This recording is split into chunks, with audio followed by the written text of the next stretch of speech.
بسم الله الرحمن الرحيم الحمد لله رب العالمين وصلى الله وسلم وبارك على نبينا محمد وعلى آله وصحبه أجمعين أما بعد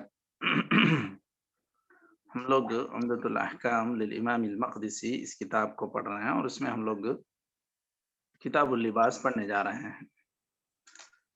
ہمارے پاس جو نسخہ ہے اس میں حدیث نمبر 392 ہے اور بعض PDF کے نسخوں میں 484 ہے۔ جو آج اس حلقے کا نمبر ہے وہ ہے 133۔ جی شیخ شروع کریں۔ نحمده ونصلي على رسوله الكريم اما بعد۔ کتاب اللباس عن عمر بن الخطاب رضی اللہ عنہ قال قال رسول الله صلی اللہ علیہ وسلم لا تلبس الحرير فإنه لا تلبس الحرير فإنه من لبسه في الدنيا يلبسه في الآخرة۔ وعن حذيفة بن اليمان رضي الله عنهما قال سمعت رسول الله صلى الله عليه وسلم يقول لا تلبسوا الحرير ولا الديباج ولا تشربوا في آنية الذهب والفضة ولا تأكلوا في صحافهما فإنها لهم في الدنيا ولكم في الآخرة۔ وعن البراء بن عازب رضي الله عنهما قال ما رأيت من ذي لبمة في حلة حمراء أحسن من رسول الله صلى الله عليه وسلم له شعر يضرب إلى منكبيه بعيد ما بين المنكبين ليس بالقصير ولا بالطويل۔ وعنه قال أمرنا رسول الله صلى الله عليه وسلم بسبع ونهانا عن سبع، أمرنا بعيادة المريض واتباع الجنازة وتشميت العاطس وإبرار القسم أو المقسم ونصر المظلوم وإجابة الداعي وإفشاء السلام، ونهانا عن خواتم أو عن تختم بالذهب تختم بالذهب، وعن شرب بالفضة وعن المياثر وعن الخاسي وعن لبس الحرير واستبرق والديباج۔ وعن ابن عمر رضي الله عنهما أن رسول الله صلى الله عليه وسلم اصطنع خاطما من ذهب وكان يجعل فصه في باطن كفه إذا لبسه، فصنع الناس مثل ذلك، ثم إنه جلس على المنبر فنزعه فقال إن كنت ألبس هذا الخاتم واجعل فصه من داخل فرمى به ثم قال والله لا ألبسه أبدا، فنبذ الناس خواتمهم وفي لفظ جعله في يد اليمنى۔ وعن عمر بن الخطاب رضي الله عنه أن رسول الله صلى الله عليه وسلم نهى عن لبس الحرير إلا هكذا، ورفع لنا رسول الله صلى الله عليه وسلم إصبعيه السبابة والوسطى۔ ولمسلم نهى رسول الله صلى الله عليه وسلم عن لبس الحرير إلا موضع إصبعين أو 3 أو 4۔ وصلى الله تعالى على خير خلقه محمد وعلى آله وأصحابه أجمعين۔ چلیے بسم اللہ الرحمن الرحیم الحمد للہ رب العالمین وصلی اللہ وسلم وبارک علی نبینا محمد وعلی آلہ وصحبہ اجمعین اما بعد۔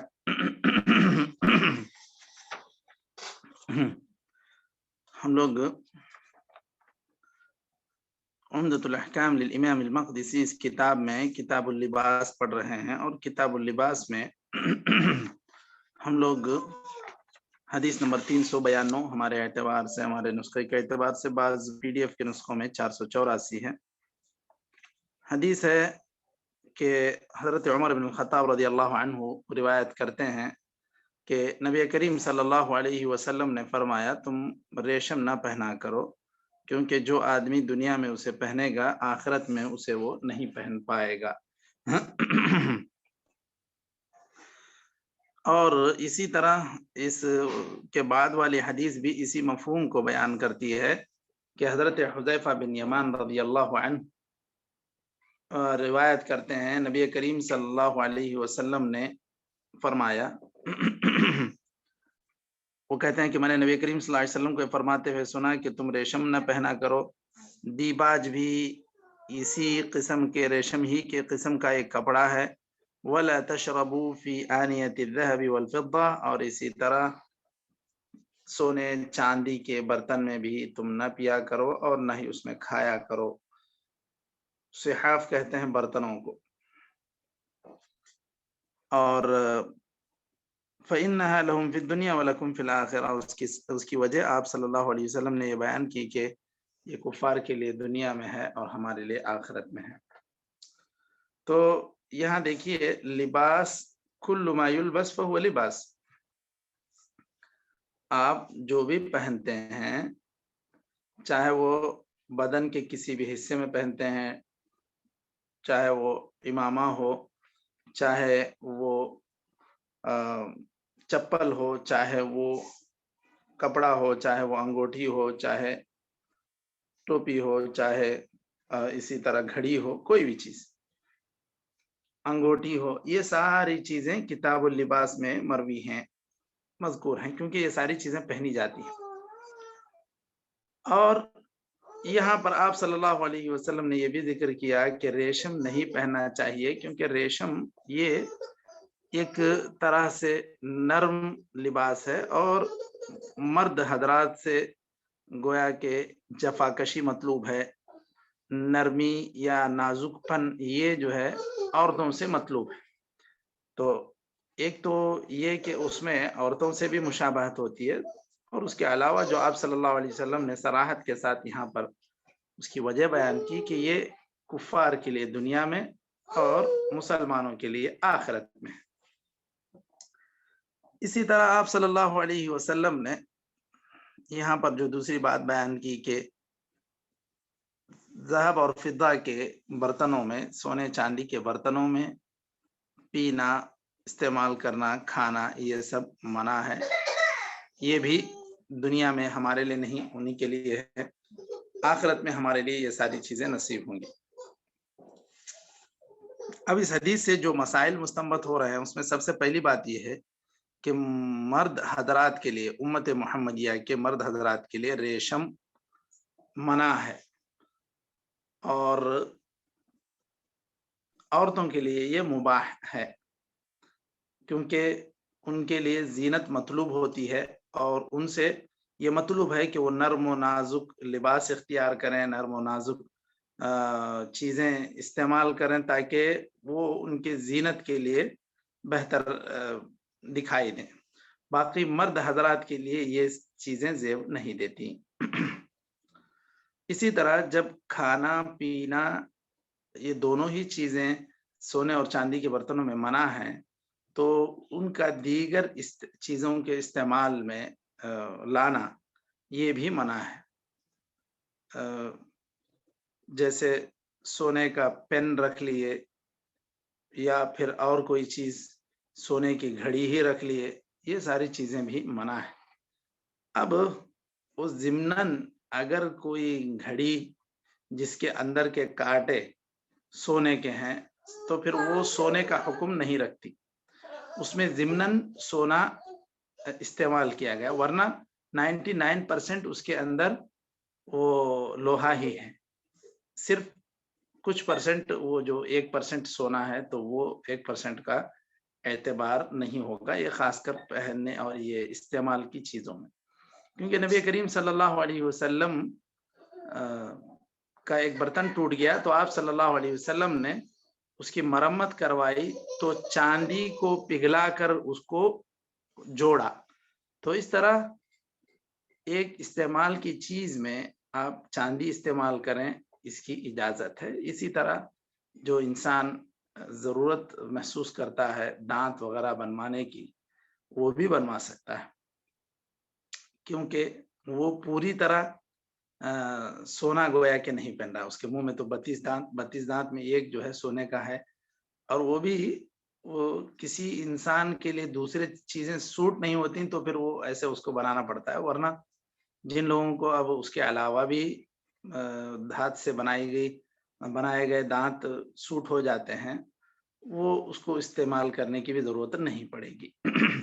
تو یہ ضمناً جو چیزیں تھوڑی سی استعمال کرنے کی بات ہے تو اس کی اجازت دی گئی ہے، وہی جس طرح برتن میں آپ صلی اللہ علیہ وسلم نے اس کو جوڑنے کے لیے استعمال کیا تھا.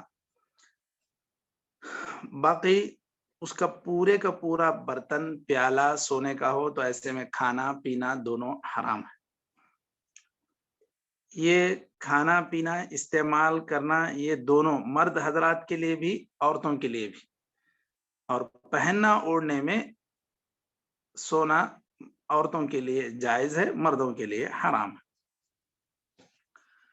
اور اس میں جو بات ریشم کے تعلق سے کہی گئی اور جو بات سونے اور چاندی کے تعلق سے کہی گئی، اس میں اہم بات یہ ہے کہ دیکھیے مسلمانوں کا ہر معاملے میں آخرت کو ہی مطمع نظر رکھنا چاہیے اور اسی اعتبار سے انسان کو اپنی زندگی گزارنا چاہیے. تو آپ صلی اللہ علیہ وسلم نے ریشم کے تعلق سے، سونے چاندی کے تعلق سے یہی کہا کہ تم کو یہاں نہیں ہے، تم کو آخرت میں ہے. اگر کوئی انسان یہاں پہن لے گا تو پھر اس کی سزا یہ ہوگی کہ آخرت میں وہ اس کو نہ پہن پائے گا اور نہ وہ استعمال کر پائے گا، کیونکہ خود آپ صلی اللہ علیہ وسلم نے اس حدیث میں ذکر کر دیا. اس کے بعد حدیث نمبر جو 394، ہم نے وہ 2 حدیثیں پڑھ لی. شاید بعض PDF کے نسخوں میں کچھ ترتیب آگے پیچھے ہوئی ہے، یہاں پر ہمارے پاس جو ہمارے نسخے میں ہے اس کے بعد حدیث یہ جو شارح ہیں شیخ البسام انہوں نے اس کو پہلے لا لیا. اس کی وجہ وہ یہ بیان کرتے ہیں کہ ان دونوں احادیث کے ساتھ یہ اس کا موضوع ملتا ہے، اس لیے وہ یہاں پر لا لیے. کیا ہے حدیث؟ حضرت عمر بن خطاب رضی اللہ عنہ کی ہے کہ نبی کریم صلی اللہ علیہ وسلم نے ریشم سے منع کیا، الا هكذا ورفع لنا رسول اللہ صلی اللہ علیہ وسلم اصبعیہ السبابۃ والوسطى، کہ ریشم مرد حضرات کے لیے منع ہے، لیکن کوئی ثوب ہو، کوئی پورا کپڑا ہو، کوئی عبایا ہو، اس کے اندر پٹی لگائی جائے حریر کی تو کوئی فرق نہیں پڑتا. پٹی بھی کتنی، 2 انگلی کے برابر، یہ بات آپ صلی اللہ علیہ وسلم نے ذکر کی. تو مرد حضرات کے لیے ریشم منع ہے، لیکن صرف ایک پٹی لگانے کے طور پر، جیسے کسی نے کالر میں لگا لیا یا کہیں سامنے دامن پہ کچھ لگا دیا، بٹنوں کے آس پاس کچھ ڈیزائن اس کا بنا دیا کوئی، اور اس طرح کی چیز ہو تو پھر وہ اسی قدر جائز ہے جس قدر آپ صلی اللہ علیہ وسلم نے 2 انگلیوں کا نشان بتلا کر کہا کہ اتنا ہی درست ہے تمہارے لیے. اور یہ کوئی بھی چیز جو منفرد پوری کی پوری اگر ہو تو وہ درست نہیں ہے. مثلا ریشم کی کوئی بھی چیز آپ ٹوپی ہی استعمال کریں گے تو بھی وہ درست نہیں، کیونکہ وہ مکمل وہ ریشم ہی کی ہو گئی. اور اسی طرح کوئی دوسری چیز استعمال کی جائے، پورے کا پورا دھاگا ہی، جیسے مصباح استعمال کرتے ہیں استعمال کرنے والے، وہ پورے کا پورا ریشم ہو تو یہ بھی درست نہیں ہے. اور اسی طرح گھڑی وغیرہ ہے تو اس میں سونا پورے کا پورا سونا ہو تو یہ بھی درست نہیں ہے. تو یہ جزئی طور پر استعمال کرنے کی اجازت دی گئی ہے، اور مکمل منفرد وہ اسی دھات کا نہ ہو، سونے کا ہو یا اسی طرح ریشم کا، اس طرح کی بات نہ ہو. اس کے بعد ہے حدیث نمبر 395، حضرت براء بن عازب رضی اللہ عنہ کی حدیث ہے. وہ بیان کرتے ہیں کہ میں نے نبی کریم صلی اللہ علیہ وسلم سے زیادہ کسی انسان کو خوبصورت نہیں پایا. اب آپ صلی اللہ علیہ وسلم کی خوبصورتی کی چیزیں بیان کر رہے ہیں. سب سے پہلی بات تو آپ نے یہ کہا کہ آپ صلی اللہ علیہ وسلم سرخ لباس میں تھے، دوسرا بالوں کی کیفیت بیان کی کہ آپ صلی اللہ علیہ وسلم کے بال لما وہ بال جو کان کی لولکی کے نیچے آئے اور کندھے کو ٹچ ہوتے رہے، کان کے لولکی کے نیچے آئے اور کندھے کو ٹچ ہوتے رہے تو وہ لما ہے. اس سے تھوڑا اور آگے آئے گردن کے تک تو وہ گردن سے گویا کہ نیچے تک کہیں، وہاں تک اگر آتے ہیں تو پھر یوں سمجھیں کہ وہ وفرا ہے. اور کندھے یہ جو منکب ہیں اس سے بھی تجاوز کر جائیں، نیچے تک آ جائیں تو وہ جمعہ ہے. وفرا جو ہے لما اور جمعہ کے درمیان ہے، جو کندھوں کو صرف ٹچ نہ کرے بلکہ کندھوں تک بھی آ جائے تو وہ وفرا ہے. لما سے بڑا وفرا، وفرا کے بعد جمعہ. تو یہ لما اور وفرا جمعہ اس طرح کی ترتیب ہے. اب ایک تو یہ آپ صلی اللہ علیہ وسلم کے بالوں کا وصف بیان کیا. اس کے بعد دیکھیے بیان کر رہا ہوں بعید ما بین المنکبین، کہ آپ صلی اللہ علیہ وسلم کے جو کاندھے تھے یہ دونوں کے درمیان کافی دوری تھی، مطلب ہے کہ کافی چوڑے کاندھے والے آپ صلی اللہ علیہ وسلم تھے. اور اسی طرح دیکھیے یہ جو جملہ تھا اس کے تعلق سے ہم لوگوں نے استفسار کیا تھا یا احتمال ظاہر کیا تھا، تو وہ برابر ایسے ہی ہے. کیا ہے مشائخ؟ لیس بالقصیر ولا بالطویل کا کیا مطلب ہے؟ کس کی صفت ہے یہ؟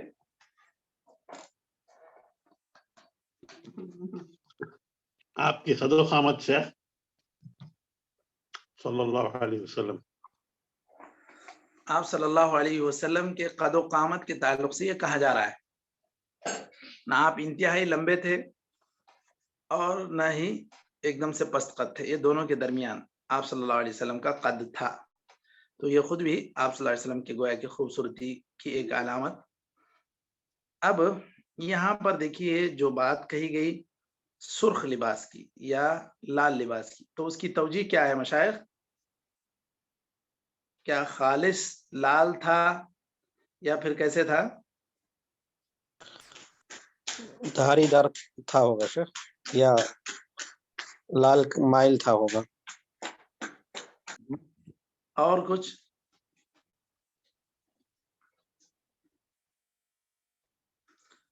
جیسا کچھ امام ابن قیم رحمۃ اللہ علیہ بیان فرماتے ہیں کہ وہ سخت سرخ نہیں تھا، یعنی مطلب گہرا سرخ نہیں تھا، اس کے اندر لال نشان تھے. ایسی بات امام ابن قیم نے کہی ہے. تو بہرکیف کوئی انسان اگر لال ڈریس پہن لیتا ہے، مثلا ٹی شرٹ ہی پہن لیا، کوئی لال ٹی شرٹ پہن لیا، لال پینٹ پہن لیا، تو کوئی فرق نہیں پڑتا، جائز تو ہے، جیسے کہ آپ صلی اللہ علیہ وسلم سے اس کا ثبوت ہے کہ آپ نے پہنا ہے. لیکن آپ صلی اللہ علیہ وسلم کے پاس پسندیدہ لباس کون سا تھا مشائخ؟ سفید. جی سفید.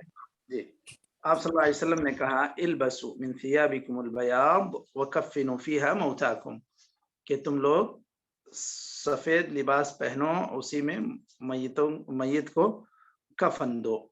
تو یہ آپ صلی اللہ علیہ وسلم نے اس کی ترغیب دلائی. باقی جواز کے حد تک یہ جو پہن لیا تو یہ اس سے جواز کا پہلو نکلتا ہے. باقی جو معصفر، جو زعفرانی کلر کے ہوتے ہیں، خاص کر کسی قوم کی وہ پہچان بن جاتے ہیں، تو ایسے لباس پہننے سے آپ صلی اللہ علیہ وسلم ناراض ہو جاتے تھے، ناپسندیدہ اس کو آپ صلی اللہ علیہ وسلم گردانتے تھے. ایک صحابی پہن کر آئے تو آپ صلی اللہ علیہ وسلم نے کہا یہ کیا ہے، تم کو یہ کس نے پہننے کے لیے کہہ دیا؟ تو یہ آپ صلی اللہ علیہ وسلم کی اس طرح کہنے پر وہ صحابی اس کو نکال دیے. تو یہ صرف اس میں سرخ لباس کے جواز کا پتہ چلتا ہے. تو کوئی آدمی اس طرح کوئی چیز پہن لے تو کوئی فرق نہیں پڑتا، جیکٹ پہن لے، سوٹر پہن لے، اس سے کوئی فرق نہیں پڑتا. اس کے اندر مزید بات یہ بھی ہے کہ آدمی بال جو ہے بھرپور رکھ بھی سکتا ہے اگر اس کو صحیح طور پر اللہ کے رسول صلی اللہ علیہ وسلم کی عادت کی اتباع کرتے ہوئے، آپ صلی اللہ علیہ وسلم کے طریقے کی اتباع کرتے ہوئے اگر کوئی انسان